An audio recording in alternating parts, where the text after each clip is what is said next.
celebration, a carnival, a junkanoo, a festival, anting anting.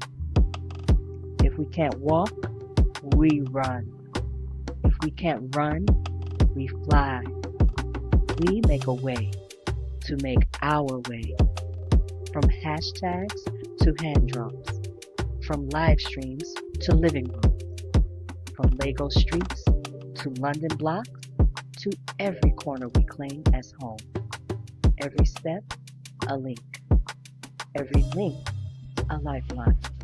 Everywhere we go, there we are, as we've always been.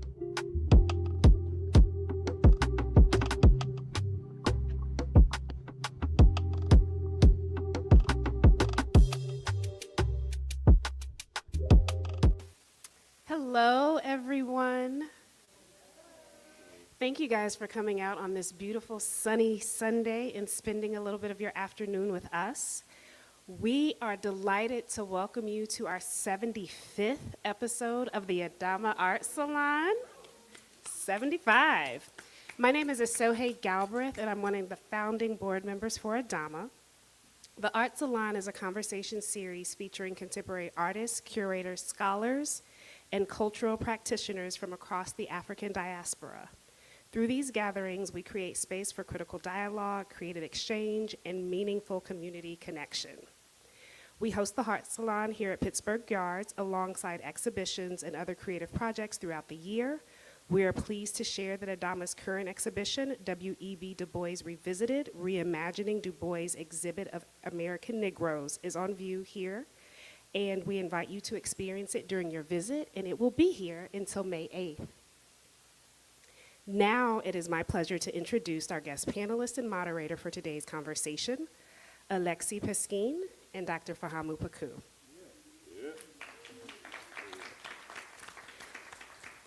Peskine's signature works are large-scale mixed-media portraits of the African diaspora, which are rendered by hammering nails of different gauge with pinpoint accuracy into wood stained with coffee and mud.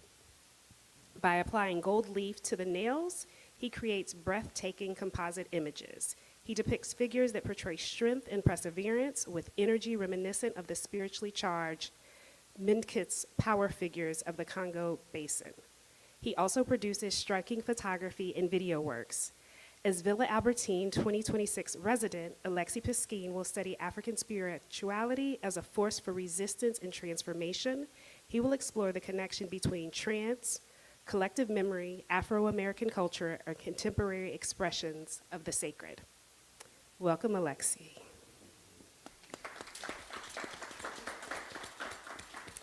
Dr. Fahamu Pecou, a brilliant and visionary founder for ADAMA, is an interdisciplinary artist and scholar whose works combine observations on hip-hop, fine art, and popular culture. His paintings, performance art, and academic work address concerns around contemporary representations of Black men and how these images impact both the reading and performance of Black masculinity. He received his BFA at the Atlanta College of Art in '97 and PhD from Emory University in 2018. He was named a Chevalier de l'Ordre des Arts et des Lettres in 2024 by the country of France. He exhibits his work worldwide, in addition to lectures and speaking engagements at colleges and universities. As an educator, he has developed Advantage Point, a narrative-based arts curriculum focused on Black male youth.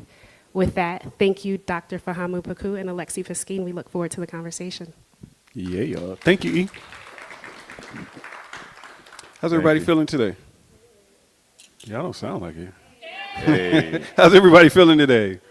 Yeah. Super excited to be here with my good brother, Alexis. Yep. Yeah, his arms are long enough to box with God, literally. I want to start out by just kind of giving a little context. I've known Alexis for about 20-something years now.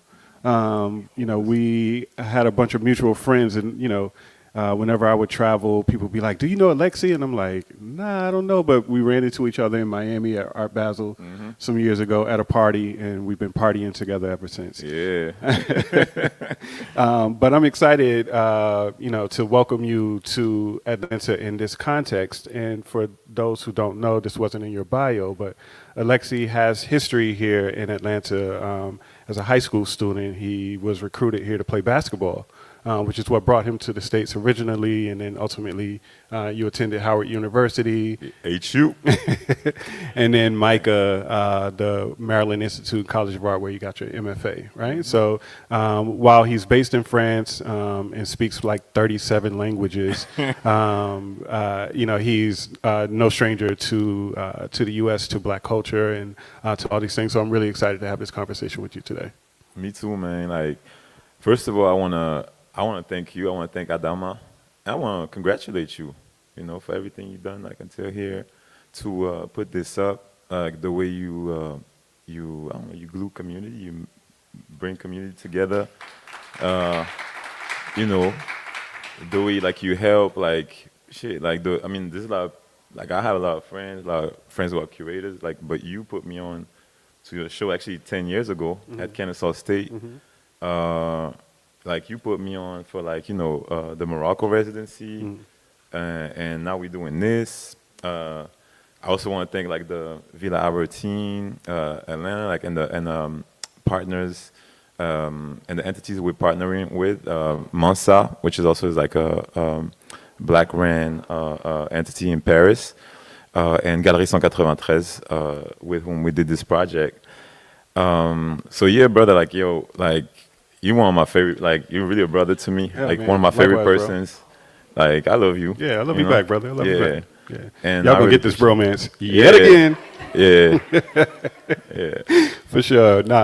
So we'll jump right into it because I'm thrilled to introduce people to your work, and my only regret is that they don't have the opportunity to see it, right?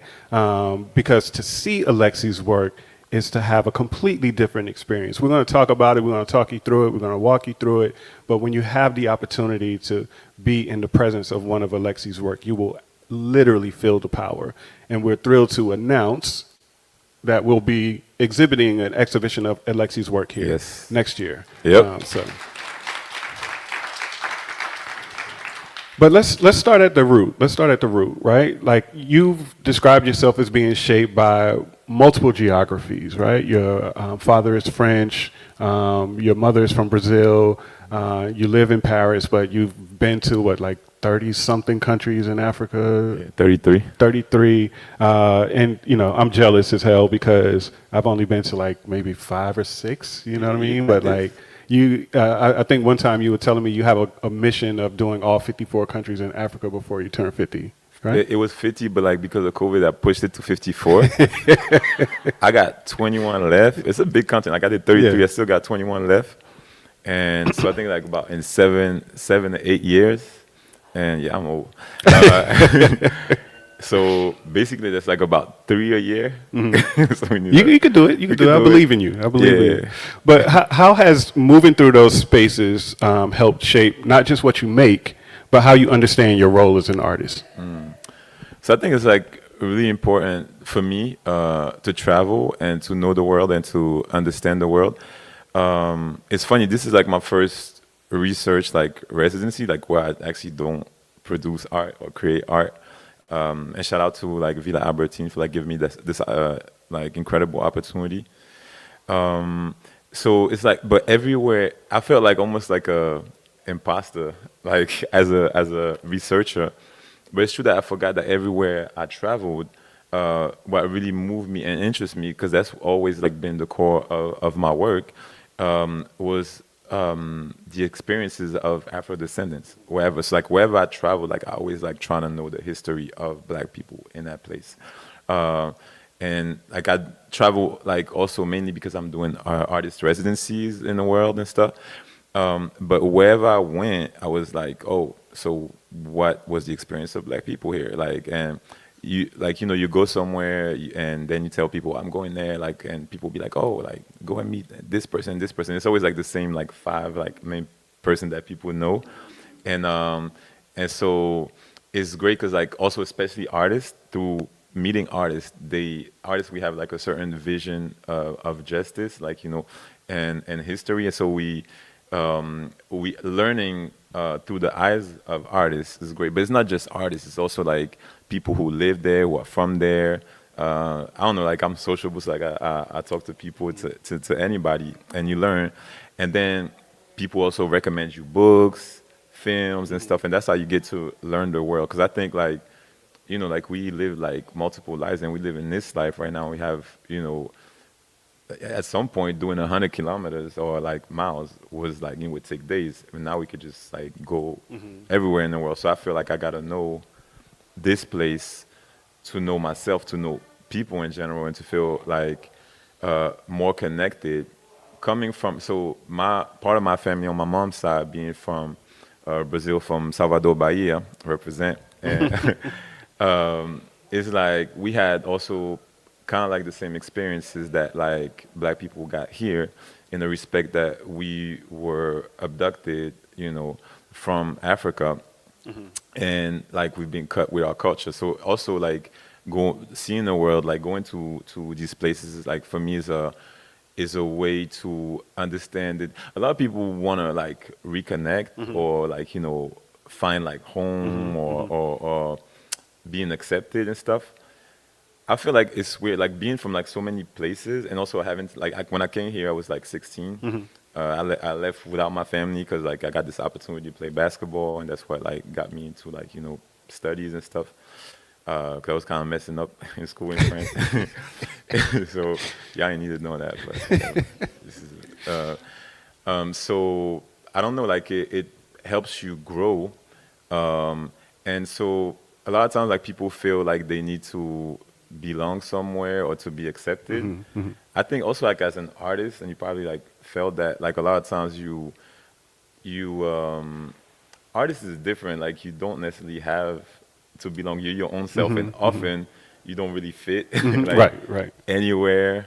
And even me, like as a black artist, like in France, who grew up in France but of Brazilian descent, like when at some point in France, like they weren't showing like black artists like that, and then at some point when they started showing black artists, it was like African artists. But I'm neither African or Caribbean artist, but I'm not Caribbean, and I didn't grow up in Brazil, so it's like I had to find like my own shrine, my own tribe, my own. But then like when you're an artist, also you're unique, and it's okay to be unique, and to be your own self and to shine in your own way. So even though like sometimes like it kind of hurts, like not to belong or to feel like you don't fully belong in some place, I think it's also like what makes us like beautiful and special.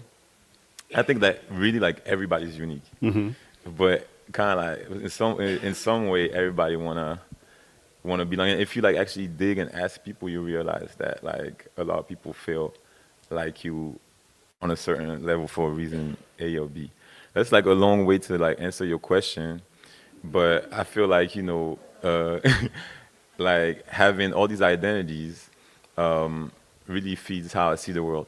Another thing that I want to say about this question is also like some people, because like I'm mixed, and some people be like, oh, like yeah, you mixed, like it's beautiful, it's like the future of the world or whatever, or like. But I think like it's not necessarily always the case, or a lot of people actually who travel or who. I mean, there's like some villains who travel, like who go to Africa, and like they're not open-minded. I think the open-mindedness comes from the values that you've been instilled, the values that you have in your heart. Because sometimes like your family instills values, and you're still a villain, like and so I think like really what makes you is not necessarily like my grandfather on my dad's side was interned, survived a concentration camp, like in Dachau. And so because my part of the family was Jewish, but as we can see, like some people have went through that experience and became Zionists, and are now like on the other side, I would say, like a history. And so I think had my grandfather not instilled values in us, like then we could have been on that side. Right. So I think like it's not necessarily about your identity or about like your experiences or like how much you traveled or how much you read. It's more about what you got here, like and your values. That's real. That's real. It reminds me what you were saying too about being an artist and traveling and finding yourself, as being a part of a community, but also feeling like you're on the outside of that. Yeah. Reminds me a lot of what James Baldwin talks about when he describes himself as a witness, right? Yeah. Like that, he's, in this black skin, but because he doesn't, because of his homosexuality or something like that, like he's kind of like always on the outskirt of whatever the identity circle is. And so to your point, I think traveling helps us to make those connections to ourselves, but also to the outside world. That leads me to, my next question. There's a moment in every artist practice where experimentation becomes language, right? And I know you shared this story with me, and I'll ask you to share it with our audience here, but your technique of using nails to render your subjects is a really, really unique methodology. I'd like for you to talk a little bit about how you arrived at that technique and how it has evolved you as an artist, but also helped to evolve your ideas, right? Like, when did you realize that this wasn't just technique, but it was also a system capable of holding complex ideas about Black identity and history? Well, actually, as you say that, like we had that conversation, I have to remind people that you actually wrote the foreword on this book too. And I also have to shout out my professor, Sorrells Adewale, at Howard University, who was like my mixed media teacher. And like when you study art or when you study whatever, like actually when I got to the States and I finally majored in art, I started being like really good at school. Like I graduated summa cum laude. But before I was like messing up. And so, but that teacher, it was like that one teacher who, no matter, like I was getting A's everywhere and shining everywhere, but he was the one who was like giving me C's, like whatever you do, Right. It's that one teacher is like always going to like challenge you and trying to like, but he's the one who I remember because, so my work, like somewhat my expression or what I had in me, like growing up in Paris, like facing discrimination, police brutality, racism, seeing my mother feel racism, and people around me and who looked like me, and who were also like darker than me or like North Africans, living like this experience of racism. Like that was always at the core of what I wanted to express.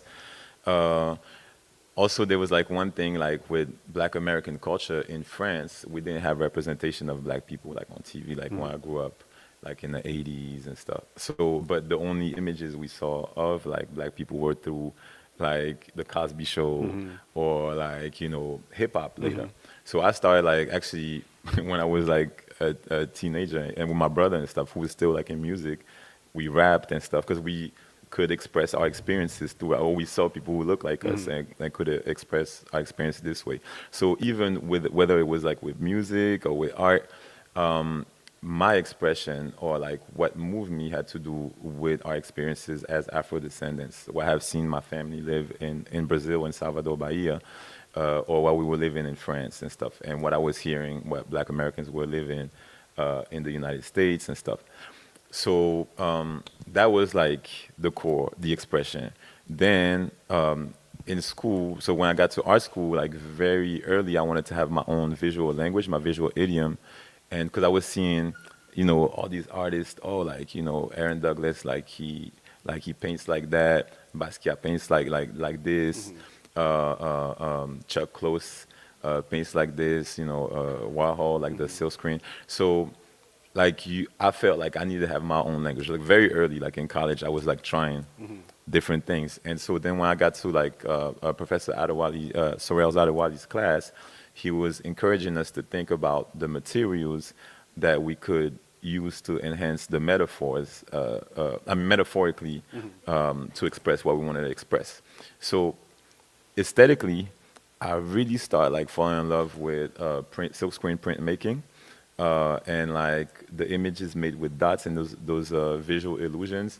Like I really messed with the work of like people like Chuck Close, and then so one of my mentors, Mike Platt, let me use like go in his home and use his like silkscreen, like, you know, facilities and everything.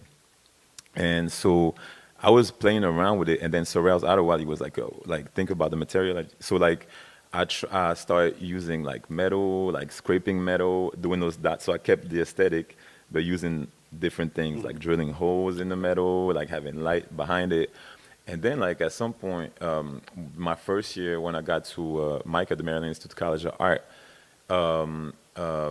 my studio had like this like wooden table, and Spirit spoke to me.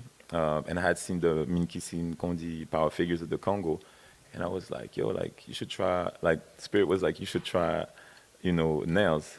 So I went to the hardware store, got a whole bunch of, like, nails, looked at different sizes of nails. I took a photo that I had taken of my mom and translated into dots, you know, with the computer program. And then started looking at different nails of different size. Like then, you know, you also have like the length. And so it was like really, I was spending time in the hardware stores. And then like I did it. I did the pochoir, like the stencil. I did all that. Like I tried it, and magically, like, so when you're close and you're hammering, like you're hammering flat, you don't actually see the image like you see in the works. But at the end, after like a month and a half or something, I put the work up, and then it was like that magical moment where I was like, oh, it worked. And then like I've been going with this language ever since. And there was like also like other magical moments where I remember like I'm alone, like working at night and listening to music, and then I'm touching the nails and like I'm feeling like vibrations going through me and stuff. Like, so I don't know, I did that, it worked, and then like I had my style, which has developed since the first piece that I did of my mother. But like, yeah, that I ran with it, and I still do that. Like, what is it? Like more than 20 years later. You know? Yeah, that's wild. It's like, again, I'm going to do this. I want to pass this book around for those of you who haven't seen Alexis' work before, just so you can kind of see what we're referring to. There's like 3 of them. Like, thank you, sir. There's 3 of them there's 3 of them at the front desk also, I think. Yeah. But I think that's, you know, an important thing to think about and to talk about when artists are developing their practice. You know, it's not always what you're saying, it's also how you're saying it, right? And I think that there's something really profound, particularly the ways in which your use of material, again, connects to legacies in African diasporic art production, but also to histories of labor, to you know, the you know, just the idea, you know, even of a nail being something that could be used to harm, but also be used to build, right? And the ways in which you're taking this material, a very simple thing, a nail, and transforming it into something that has this really deep and profound poetic language, and it's really beautiful to see. So I'm going to jump into a couple of bodies of work. We made reference to the book that's kind of circulating around right now, which is an exhibition that you did in 2024, in 2024 called Forest Figures. But this is the third part of a kind of trilogy of works that began with the series that you did called Power Figures. And in your series Power Figures, you're engaging with questions of migration and regulation of Black bodies. But as you're looking back now, what were you specifically pushing back against in that series of work, right? So there's Power Figures, Fire Figures, and then Forest Figures. Yeah. Well, Power Figures is like, so that trilogy was like from the 3 exhibitions that I showed at the first like big gallery that represented me on a worldwide level, which is October Gallery in London. And so power figures. It's like 2016. I got to meet like Elizabeth Lalouchek from the gallery, and they signed me like in 2017. And then they were like, "Oh, would you be interested?" And like I had like strived my whole life to try to get to this place. Like I've only done like art my whole life, like never like a side job. Like I hustled for like years, because also in school they don't teach you the game. Right. Like I mentor a lot of people today because of that also. And so 2004, fast forward 2016, 17, then like magically everything starts like clicking, and Elizabeth asked me like very politely in the English way, like in a British way, like would you be interested like in doing 154 like London? I'm like, she like then and then she said like a few months later, would be interested in having like a solo show with us. And so me, like you give me like a voice or something, I just like run with it, and so I went crazy with it, and all that I've been wanting to express like that, I expressed through power figures. Power figures was so. The power figures are protections in the Congo. They call Minkisi Kondi in the plural and Kisi Kondi in the singular tense. Let me just ask a question real quick. Is everyone here familiar with Inkisi or Minkisi? So these are the figures that you often see, like African art figures from the Congo. They have nails like driven into them. It'll be a statue with like lots of nails, going in. These are Inkisi or power figures that are often created as protective or as protectors, right? And so every nail is driven in by a priest or a shaman with intention and with prayer, right? And so these are the works that we're referring to when we say Inkisi or Minkisi, which is the plural. Yeah, they're made to protect you mainly against the haters. like straight up. Let your haters be your motivators. And so, yeah, the power figures, it's like protection. And because my work talks about the experiences of Black people and the people of African descent in the world, I think one thing that also we needed, like from my experiences, my lifetime, is protection, being protected, like, from outside forces, from white supremacy, from all that. So like, power figures was that. Like, before then, when I got to the States, like, I want to make like a little like parenthesis on that. It's really interesting. When I got to the States, actually here in Atlanta, people were asking me like, "Oh, where you from?" And because in France, how we had grown up, like, people were asking that question, but it's because like you never considered French when you're Black. So people like you always had to say the part of like your family that's like not white, like where they're from. So I would say Brazil, and like somebody would say Senegal, even though it was born in Paris. And so I would say Brazil, and so people were like, "Oh, cool! Like what city you grew up in?" And Paris, like, "Oh, so you're from France?" And they even start calling me Frenchie, which I was like never considered in my own like country. So like, and then also the third question was like, "Oh, there's Black people in France?" And so that's because, but I couldn't get mad at that because when you saw back then, when you saw representations of France, you never saw Black people in the screen, because like it's my country like was so racist back then. Like, I mean, still is, but like on representation, that people couldn't know that there were like Black people in France. So my early work, I kind of wanted to like pay homage to that struggle, and because I saw the struggle here, I wanted to make the diasporic link between like Black America, between Brazil, between France, between what I knew and what I was seeing. And so fast forward to like power figures, now it's like protection, then, and that's 2017. We're giving like a show every 3 years, right? With October, a solo.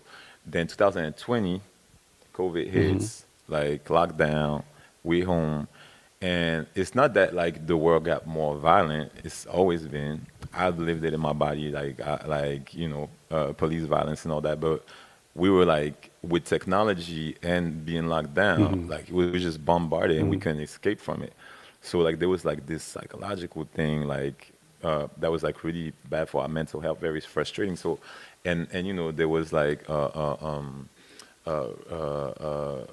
Taylor, there was like Omar Arbery. Actually just came back from where he got killed. I didn't even know that was there. George Floyd. George Floyd. So it's just in our faces, and the world was burning. So the second, like the second part of the trilogy was fire figures, because the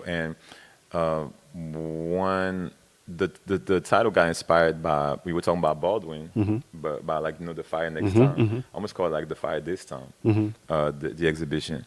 But yeah, it was fire figures. I thought power figures, fire figures is like kind of like it works, especially for like the times.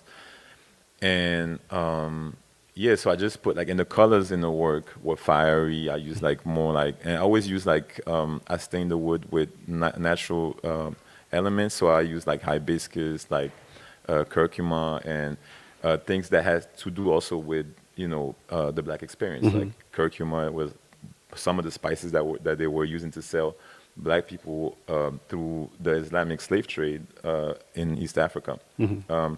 And so like basically it was like more fiery, and it was like more aggressive and everything. The soul of the work is kind of like always the same, with like the people representing like gazing at us, like with some kind of like strength, powerful strength, beauty, softness, like and dignity. But yeah, that's where I was going with fire figures. I had a piece called Sequita, who was, I forgot, who was a young brother who got killed in his grandma's like backyard, like with just having his cell phone. I have to say his name, but like right now. But his grandmother, who he got in the house, he got killed, was called Sequita. So I made a piece. It wasn't of her, but it was like of a Black woman. And then I used like hibiscus to make like blood stain, texture in the background, or pattern in the background. And then and that was like, actually we got to do this exhibition in 2020. I don't know how spirit issue like guided me, but we were able to actually have a solo. I had to stay like 2 weeks in the gallery like without going out, and we did it, and we showed also at 154. And so then 3 years later, I was supposed to do my next solo, but then like our big brother in the game, Ella Natsui, who's also represented by October Gallery, had a solo. And so I waited like another year, and then and that's a year where I did this residency in Cameroon at MAM Gallery and Foundation, which was like very transformative. We were in nature, and coming from that, like when you're an artist, like you have like this lifetime of like fighting back, especially like depending on what artist and what you're talking about. But for my part, it was always like resisting like white supremacy and stuff, and it gets tiring, like because it never stops. Right. Like you resist, and so it's, as an artist, like, so it's funny because we don't have like 9 to 5, but you can burn out. You can burn out if you like a sensitive person and who always like seeks for justice, and you've seen that the world is unfair, it's unjust, and you always like pushing back, but like crazy shit happens like more and more, like, and now, and also with social media, with TV, like you just see that, you wake up, you see that. So then I went to nature, and then later I'm sure we talk about like my spiritual path and everything.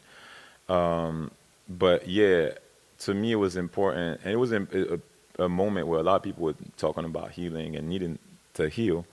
So nature like was part of it, and going to this residency was like I got closer to nature. I got to use like wood, natural raw wood instead of like manufactured wood, which was important because like it's kind of like as a vegan, like when you realize that like meat, comes from an animal, and that like as a city boy vegan, like who's grow up in the city, and you just get like meat in plastic, and you don't see Right. You don't see where it comes from. you know what I'm saying, and then you become woke to it, and you see, okay, it was the same thing for the wood. It's like you have to have some kind of reverence, because like you see, like this is raw wood, so you see like the veins, like how many years that tree has been alive. Whereas like when you just have like manufactured wood, plywood, lumber core wood, which I use, it's like it's there, it's ready. And so being in nature, like you had that reverence for like that tree that had to fall for you to make that piece. And then also nature helps you with that healing, and then like with the spirituality, babalaos or Mai or Paiji Santos use plants and trees, and have or like root workers here use and have that ancestral knowledge to heal, because like nature gives. So, and it gives food. So I kind of started going in that like healing pattern and try to be more oblivious, like still woke to stuff that's happening, because like it's important as an artist. Like, and often we get to places where like it's easy not to see what's happening to people who look like us and what you used to live. But so you still see it, but it's important also to do like a internal work to heal. So my work went like less about them or resistant white supremacy and the enemy, and more about us, what we do, what we create, how we express ourselves, like how we love, how we heal, how we pray, how we connect to nature, and and that anybody could like also relate to that. Yeah, that's one of the things that I really appreciated about seeing the evolution of your work across those three bodies of work, right? Like the power figures, kind of referencing a historical tradition in African art making, the fire figures kind of referencing, like the social issues that were prevalent of the day, but then the forest figures body of work seemed to like all of the noise stopped, right? And it allowed for your viewers to go into a deep space of introspection, not just about the materials or the impact of your images, but also thinking about the very essence of the natural world and its impact on us, right? And the wisdom and knowledge of our ancestors, to be able to tap into that as a resource and as a technology for healing and preservation, right? So as we are thinking about that, I'm going to go into the next question, and we will open it up for questions in a few. I had like maybe 15 or 16 questions for you. We're probably only going to get to 4. But as we're thinking about like what forest figures began to do, one of the things that was really interesting in talking to you about that work and watching how you were making the work. So one of the things that's really cool about the way Alexis is working with the wood in his work is that he actually began to use the medicinal herbs that shamans and priests use in traditional African systems to stain the wood, and even creating the shapes of some of the plants in the panels and things that he was working with. And this engagement with medicinal plants, with diasporic spiritual systems and material processes made the work feel more activated than symbolic, right?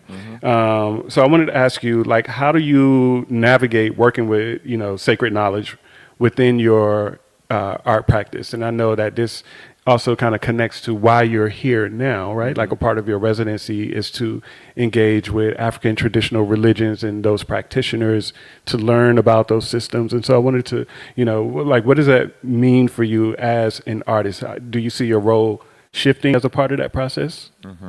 Definitely. Well, first of all, I gotta say, like, I gotta give gratitude, express gratitude to Yemanja and Oshun. Ashe. Yeah.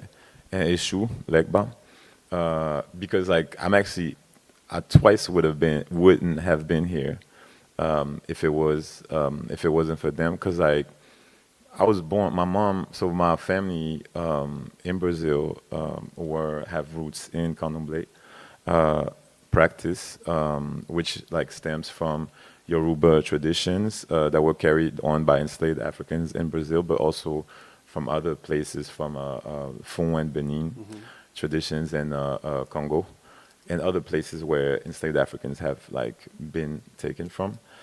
And my mom couldn't have children, and so she, at some point, she was still in the spirituality, and she went to see Manji Santo, who told her to give offerings, and she did give offerings to Yemanja and Oshun. And then I was born. I'm her firstborn, and then my brothers were born after that. So that's like the first part. Then my mom, like later when she got to France, one of my earliest memories actually was we went to Brazil, and my mom was doing like a week-long limpeza, which is like a cleansing. And she was like in this room. She had to be locked and like by herself with like, I remember like seeing candles and images of orishas, but also of saints, because we used saints in syncretism in Afro-Brazilian tradition to be able to carry on without the masters like knowing that we were like, praising like orishas. And so that was like one of my, and going to that terreiro temple, I remember like as kids, like I think I might have been 4 or something, and we're playing around, running around, and then there's a moment where we got like protected, like using popcorn on our bodies. That's one of my earliest memories. My brothers don't remember it. And then like I think later on, I don't know how old I was, but my mom, from what she tells me, because like she just picked up all her things and she threw them out, and she became like a atheist, like integrist, like she didn't want to have anything to do with religion. I don't know what the trauma was, but so it was like always like kind of like hard to like talk about these things with her, and so pretty much like fast forward to after I went to Cameroon to do that residency, I actually like almost died as I caught like cerebral malaria and got into a coma. And when I came back, like I was hearing like samba, and it felt like it was like in the next room or here. I kept on asking like the nurses, like, yo, like somebody playing music, samba, like, and it wasn't like a song that I knew or something. It was like really something that was like playing like now improvised. I don't know what it was, if it was played by my ancestors or anything, but that's like really what my experience was. So I didn't see the thing, like the white light tunnel thing. A lot of people see it. I didn't, like me, I was like sleep, like I was like dark and warm, like, but that's the experience I had. And then it was like, through dreams, I was like guided. I was guided to through dreams of my girlfriend also, like who got visited by my ancestors, like who were telling her to like get me to go back to the ways, which was hard because my mom, like but it was easier for us to talk because of what had just happened to me, and I guess she was like also scared and stuff, so it was easier to be more vulnerable around those questions. And so that's kind of like how in my own life I've been going back. But I had already been sneaking to terreiros to know what the orishas looking over me, what my head was and stuff. So I did like 2 or 3 times. But after that experience, like I kind of like went back like deeper in. Went back to Brazil again, try to go to other terreiros, other Pai de Santo, and Mãe de Santo was like doing more and more readings. And so that's kind of like how it went in my own personal life. But it also brought me peace because like I think like like the midlife crisis fell like during COVID, like, and it was kind of tough. Like actually the past like few years, like psychologically and mentally was tough.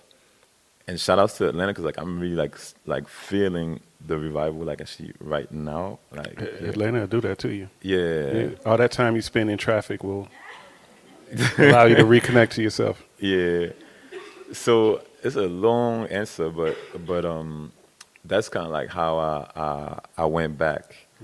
I went back to like spirituality and how also the need for like peace came with that, and what's in your life infuses your work, and that's how I guess like I'm connect like and also I do it in my own way because I have things that I have to navigate in art spirituality, you can say art like like ATRs in general. There's like things like sacrifice, but I'm a vegan, so there's like things that I still have to like. So you sacrificing the sacrifice. Right. It's like, exactly. Or like, using like green blood or like, giving other things like the animals. But that's something like I'm still, like I also believe in being intuitive and being aligned with your Odi. Like, so, not doing, because I was never a religious person, so not doing just things like blindly, just because that's what you're supposed to do. I think like every tradition like evolves and stuff. And I think that it's important to be true to yourself and to listen to your ancestors and to your orishas, That's what's up. So while we get ready for questions, I just want to ask you guys to really like think about that, like, because what Alexi is indicating for us and what he's demonstrated, I mean, certainly to me, is the evolution of a practice, right? In a rethinking of what art can do, how it can hold memory, how it carries spirit, right? And how it can help us return to ourselves, right? So like this is really the beauty and the power of what art does. And thank you for allowing yourself to be a vessel and a vehicle, right? But we'll open it up for questions. Yes, we got one right over here at the top. She's coming right. First, I want to say thank you. Alexi, your work is completely amazing. Okay. I want to go back to the idea of Minkisi. And I heard you say when you were like touching the nails and then you felt something from that. I'm wondering if you can talk a little bit more about connection with spirit, particularly when you're working with natural materials like natural woods. Because I always think of Minkisi as like these living objects. And I'm wondering if you were feeling that connection too when you were working with natural materials. I think I was like back then. I wasn't like as spiritual, but like that's where it started speaking to me, and it's interesting. Like so I did a residency in Angola, and then actually also thanks to Fahamu, like I also did the biennial in the Congo, and Man, I spoke to you owe me a lot of money or something. So when I was in Angola and the Congo, which is the same kingdom, is just like cut by colonizers, by the Portuguese and then the Belgian. I spoke to some artists because I wanted to know more about Minkisi, and one thing that one of them said was that like it's not necessarily about often, especially like as people who were cut from our traditions, we try to go back and look into what was done then and trying to revive it exactly as it was and keep it like religiously that way. But if colonization wouldn't have happened and slavery wouldn't have happened, the practice would have like evolved, right? So one thing that artist said was that like basically the intention that you could put in a Nkisi Kondi, you could put it like in a glass of water. You could put it like in a rock. It's really about how you manifest things and the power that those objects get is like what you give into it, like and what your like how you communicate with your ancestors and how you put it. So I guess creating artwork, with all these feelings and everything, it kind of like does that. It connects you. I still like don't know and understand a lot of things, and I'm being led to that. Even me being here, like, is like very ancestrally like led. it was really easy. Like, you know, I applied. Like, I feel like the my ancestors wanted me to be here, and it's like they're just leading me. Even like just came back from like the little country, like South Carolina, like Gullah Geechee, places, and like Georgia, and everybody that I interviewed, like was the person. Like they were connected. They were like, I mean, they knew a lot of stuff. So there's like two trends. There's people who want to reconnect through their African roots, through Isheshe or Kanum, like so they will go to Nigeria or Brazil. People will get initiated, or through Cuba and Cubanos who were here with Santeria. But there's also like hoodoo and root workers, and that's also very interesting because that's what was passed on, and what survived. It's harder, like it's like there's no like temple places, but it's within people, and people like who worked with natural elements and stuff. So everybody that I interviewed was like thorough and so knowledgeable. Even like the people who were in root work and like in a more organic way, they knew so much about Isheshe, about Santeria, about Candomblé, about, and so I don't know, like I feel like I'm led ancestrally. Like I interviewed like this young woman, Reagan, who also has dreams and everything, and who knows, who does root work. And I asked her where she wanted to be interviewed. We went to like Cascade Springs, and then I'm like surprised to see like black people giving like offerings to like Oshun, like yellow flowers, like lemons and stuff, just like we do in Bahia. And I don't know, I find it like so beautiful. It's so really like to answer your question, also again in the long way, but it's just like I'm really feeling like I'm led, and through the work, also, I think like the work is just like so what we call trends, I think, is people like ancestors or the immaterial world trying to get things out in the physical world, right? So like we're kind of like Wi-Fi, and the ancestors or whoever from that world like grabs you because something needs to be put out in this world, right? So it could be like through Fahamu or through me, and that's how like I think there's trends, because like there's times where kind of everybody does kind of like the same thing. So yeah, anyway, just to say that the work is, I feel, is very ancestrally driven, and there's like a lot of things that we still like that we don't understand from different dimensions. But like when you're intuitive and when you just follow those voices, I think like you be all right.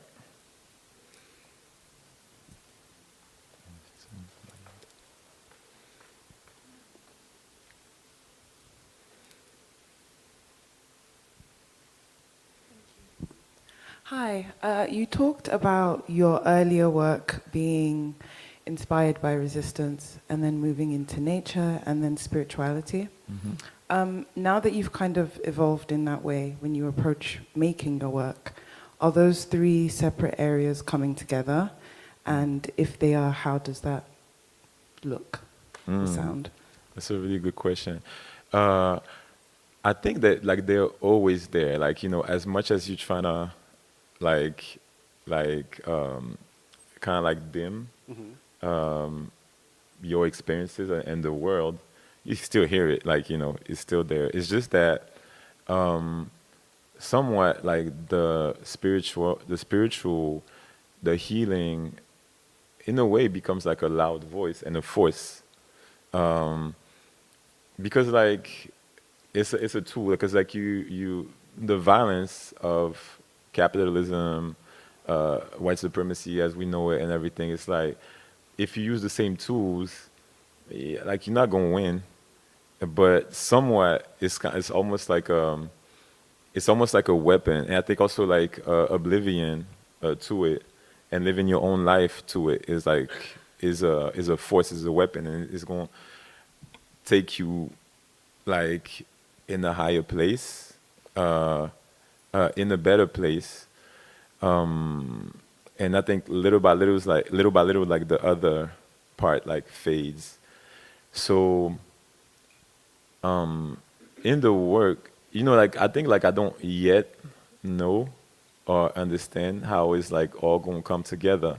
But what I know is that like I'm on the right path, uh, and I'm doing, I think, what I'm supposed to, or what I should do. I think, you know, and at some point, like it often happens like that. But at some point, you're like, oh wow, that made sense. You know, if I hadn't done that, then this wouldn't have happened and stuff. So I don't know if it answers your question. That's kind of like where my work is, and past and present and future is always like linked. So like it's just the path, you know.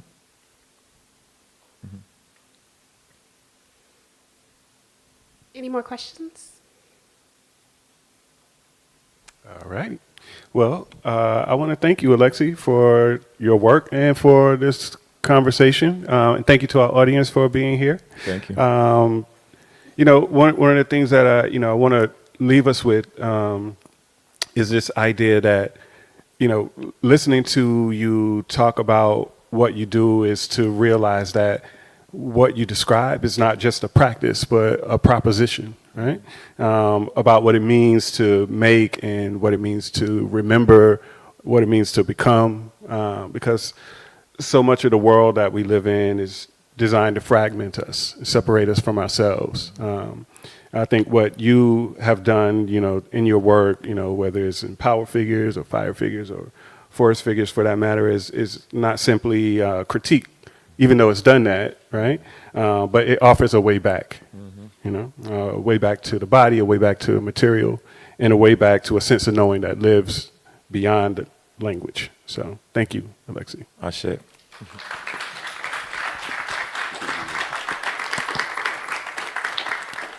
So thank you all. Thank you all for joining us today. You know, I am always inspired and enlightened when I get an opportunity to come to the ADAMA salons. My name is Vicki Morrow, and I'm one of the board members here. I want to take a moment and thank our fearless leader, Dr. Fahamu Pecou.